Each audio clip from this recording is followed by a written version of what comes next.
السلام عليكم ورحمة الله وبركاته. اللهم صل وسلم وبارك على سيدنا محمد وعلى سيدنا محمد. النهارده هعمل إطعام. النهارده اليوم تقريبا السادس أو السابع في أيام ليالي ذي الحجة. تمام. فاحنا بنعمل إطعام بقى، يعني إيه؟ أنا وولادي وجوزي وأصحابي كلنا مشتركين في الإطعام ده. تمام. بنجيب بقى إيه اللي بنعمله. عندك أي حاجة اعمليها، ما انتش قادره تعملي وما انتش معكيش فلوس تعملي، اعملي وجبه زياده وطلعيها اطعام عادي. الوجبه زي 10 مش مشكله. انما نطعمكم لوجه الله لا نريد منكم جزاء ولا شكورا. ربنا سبحانه وتعالى بيقول الاطعام ده يعني عليه اجر كبير، ان انت بتسدي جوع حد.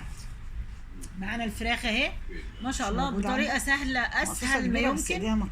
بقطع بطاطس على بصل على طماطم على فلفل على كل الخضروات اللي عندي، كوسه ماشي شغال ماشي، وبقطعها احط عليها الفراخ من فوق، برصها كده. دي الفراخ دي اللي مش المعلقه اللي جنبك، شايف المعلقه اللي متعلقه دي؟ تمام. معلقه متعلقه برصها عليه كده وبهرها، واحط شويه توم، سيبها زي ما هي لما نخلص عنها، لان الفراخ بتنزل سمنتها وبتبقى سمينه جدا. وبحطها على البوتاجاز فوق ربع ساعه، وبعد كده احطها فين؟ في الفرن. تمام. بتعملي بقى مكرونه. عايزه تعملي رز، عايزه رز اصفر تعملي، عايزه رز بالخلطه اعملي، مش مشكله اي حاجه. السهل ليكي بتعمليه. انا بحب دايما لما اعمل الفراخ في الفرن زي كده اعمل عليها مكرونه بسلقها، بتقعد في الميه 7 دقايق، وبعد كده اطفي النار واسيبها دقيقتين في الميه السخنه، تديني النتيجه الحلوه دي، لا تعجن قوي ولا تبقى ناشفه. وبعمل بقى الايه اللي هي الفراخ زي ما انتم شايفين. بصوا قريه الصاجه اهي، البطاطس بالفلفل الاخضر بالطماطم، ما شاء الله طعمها بيبقى جميل، بيبقى ريحتها حتى بتبقى قلبه ريحه البيت من حلاوتها. تمام. وبعمل بقى ايه وجبات عاديه جدا جدا. الاطباق اللي هي المتقسمه دي، واحط فيها ايه؟ قطعه فرخه وحبه مكرونه. اهي الاطباق معانا اهي، احط فيها حته. والاطباق دي يعني مش غاليه قوي. الطبق تقريبا والله اعلم كده بيقف مثلا ب 2 جنيه، صح؟ تقريبا بيقف ب 2 جنيه او ارخص كمان. احط الطبق فيه شويه مكرونه اهو. بصوا يعني بحط كده مكرونه ايه بحيث تشبع اللي بياكل يعني. واقوم حاطه حته الفرخه. ولو عندي بقى اي حاجه مخلل، انا المره دي صراحه عندي بس كسلت احط بصراحه. بطاطس عندك بتاع ده، اللهم صل على النبي، شويه مخلل، يبقى مكرونه وفراخ وحته خياره مخلله او جزر مخلل او لفش مخلل، الدنيا زي الفل. مش لازم البطاطس اصلا، بس انا ايه عاملاها بزياده كده عشان خاطر ايه الدنيا. الناس صايمه اليومين دول 10 ايام بتوع ليالي ذي الحجه، بيبقى فيهم العمل الصالح ده، يعني ما شاء الله. اللي بيعمل طاعه واحده بس تبقى ب 700 طاعه. فاحنا بنحاول على قد ما نقدر نراضي ربنا باحسن حاجه عندنا. تمام.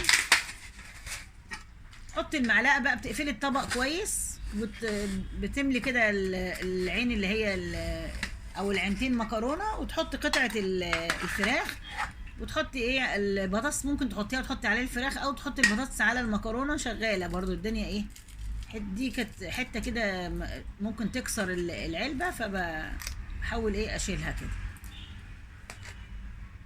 تمام. هي زي حته في الرقبه كده او حاجه.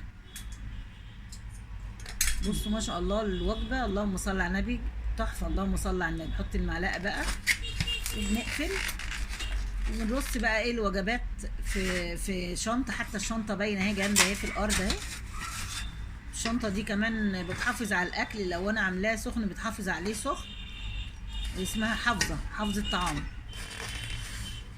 ما برضاش احط مكرونه كتير، اقول ايه لحسن ممكن اكتر من كده، يعني ممكن ايه يعني محدش يقدر ياكل الكميه دي. نحط المعلقه بقى ونقفل العلبه، وبألف هنا وشفا اللي ياكل. وجبه جميله ايام الطعام دي ما شاء الله. والفجر وليالي عشر، ال10 ايام بتوع ذي الحجه دولت جميل جدا. اللي يقرا صفحه قران كانه قرا 700 صفحه، اللي يسبح كانه سبح 700 تسبيحه. بص ما شاء الله برضو الوجبه، لا الوجبه حلوه بصراحه، جميله. ومعظم الناس بيحبوا الفراخ عن اللحمه، مش عارفه ليه، مع ان انا العكس، بحب اللحوم احسن من، بحبها اكتر من الفراخ. وجبه النهارده ما شاء الله حلوه، بس الاسهل في الاكل بقى الفراخ عشان السنان بقى والحركات، الاسهل الفراخ. ممكن تعملي بدل المكرونه اللي انا بغرفها دي ممكن تعملي رز، ونفس برضو ايه، تحطي حته الفرخه على الرز برضو، وهتحطي برضو المكرونه جنب الفراخ كده عادي، قصدي سوري البطاطس جنب الفراخ برضو عادي اهي، عادي جدا. السهل تعمليه، وجبات حلوه وتفرحي الناس وتفطري الناس، تاخدي اجر من ربنا سبحانه وتعالى. الناس صايمه اللي ياكل لقمه زي كده، ومش شرط حتى صايم يعني، حتى ممكن اطفال صغيره تبقى جعانه. والله العظيم احنا الاطعام ده بعد ما بنخلص بننزل نفرق الوجبات دي على الناس كده، بنلف بالعربيه كده، في ناس معينه بنروح لها نوديها لها، وفي ناس بنلف كده بالعربيه نشوف ايه مين اللي يستاهل ومين اللي يبقى عايز. في ناس تطلب بنفسها، في ناس بتيجي كده جنب زوجها تقول له طلبه بتمتحن والله تاني اعدادي واولى اعدادي، يقول له يا عم ممكن تديني علبه اكل، يديله على طول. بيطلبوا العيال بنفسهم، بيبقوا جعانين. العيل بيبقى مثلا في المدرسه طول النهار بيروح درس، بيبقى جعان بيطلب بنفسه. فدي بصراحه بتضيف سعاده لينا كبيره جدا جدا والله. يعني يا ريت كل الناس تعمل حاجه زي كده. انا عملت حاجه زي كده متاخر في العمر شويه، بقول يا ريتني كنت بدات بدري، يا ريتني عملت ده من زمان. ما شاء الله بقى يعني. بصوا بتحسبيها بقى مثلا يعني كيلو مثلا مكرونه ممكن ياكل 6 افراد، وانت بتبقى يعني قايسه الموضوع ده بقطع الفراخ اللي عندك. مثلا عندك مثلا 20 قطعه فراخ، 30 قطعه، فبتقسمي عشان بتقول الكيلو المكرونه اكل 6 افراد، فبتقسمي عندك مثلا عندك 20 قطعه فرخه ماشي او 24، بتبقى عارفه هتعملي مثلا ايه 3 في 6 ب 18،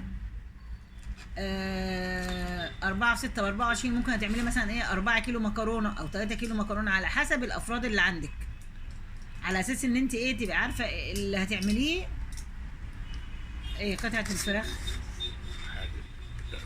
ايه على عدد قطع الفراخ، على عدد قطع الفراخ. معلش انا بسجل بقى وانا صايمه، فالدنيا بتتوه مني شويه.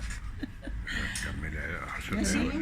وببقى عامله يعني دمعه بزياده، لربما المكرونه تخلص وانا بغرف. بصراحه ساعات بكتر المكرونه يعني، ربما المكرونه تخلص، فببقى عامله دمعه زياده اللي هي التسبيكه يعني، فبقوم معلقه على مكرونه تتسلق على طول واخلص على طول، وهوبا هوبا ويلا.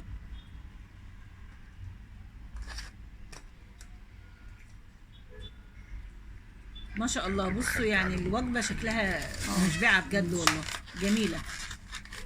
وبتروح للي بياكلها. ساعات بنفرق الوجبات دي في الشارع قبل ما بنتحرك بالعربيه، والله العظيم العيل يقعد في الارض او الراجل يقعد في الارض في المكان اللي خد من فيه العلبه وقاعد ياكل في الارض من كتر ما هو جعان. ده الصاج التاني بقى، من كتر ما هو جعان بياكل في المكان نفسه. يعني في ناس بتبقى جعانه وما بتسالش، ما بتطلبش منك، تحسبهم اغنياء ايه من شده التعفف، بيبقى نفسه ياكل وجعان بس ما بيطلبش. في ناس احنا بنتحايل عليهم ياخدوا، ما بيبقوش راضيين ياخدوا والله، ما بيبقوش راضيين ياخدوا. طبعا المكرونه كانت خلصت وقمت ايه زودت تاني، المكرونه خلصت وقمت زودت تاني. ببقى سلقه مكرونه، ساعات ببقى سلقه مكرونه بزياده، بس العادي ببقى عامله الدمعه بس اللي زياده. الدنيا زنقت معايا، مفيش 10 دقايق بملى الكاتل يغلي ميه واقوم حاطه فيه المكرونه في 7 دقايق حتى مش 10 دقايق، تكون المكرونه اتسلقت، اقوم ايه بسرعه مصفياها ومكمله الايه الاطعام بتاعنا. بسجل فيديو بقى، تعالى تمام. بتجيبي بقى ممكن عايزه دبابيس تجيبي تعملي دبابيس، بس تجيبي دبابيس كبيره شويه. ممكن تجيبي مثلا بانيه، تعملي مثلا البانيه مثلا تحس ايديها مكسوره كده. ال 2 كيلو بانيه ممكن يعملوا مثلا كده بص ما شاء الله حوالي 24 وجبه او 25 وجبه. 2 كيلو بانيه مش موجوده عندك؟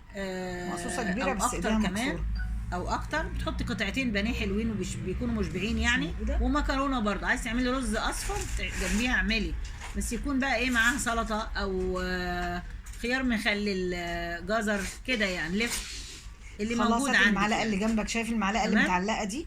معلقه متعلقه في الرشاق. تعملي الاطعام دون يعني سيبها زي ما هي تعمليه مره واحده في الاسبوع او مره كل اسبوعين على حسب الظروف، او مره كل اسبوعين يا سيدي، مره كل شهر مره. لا ده انا عايزه حاجه مثلا سليمه. لو جبت فرخه كبيره شويه، الفرخه دي مثلا ب 300 جنيه تبقى كبيره شويه، قسميها على 8 قطع اللي متعلقه دي وجبه مشبعه والله، وتعملي 8 وجبات حلوين جدا جدا كل شهر.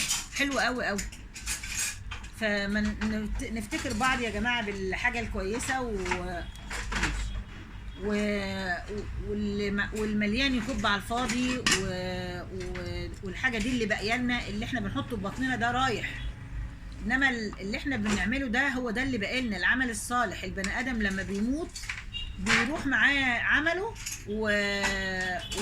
وماله، بيروح يدفنوه عمله وماله، تمام، واهله. بيرجع اهله وبيرجع ماله وبيفضل العمل.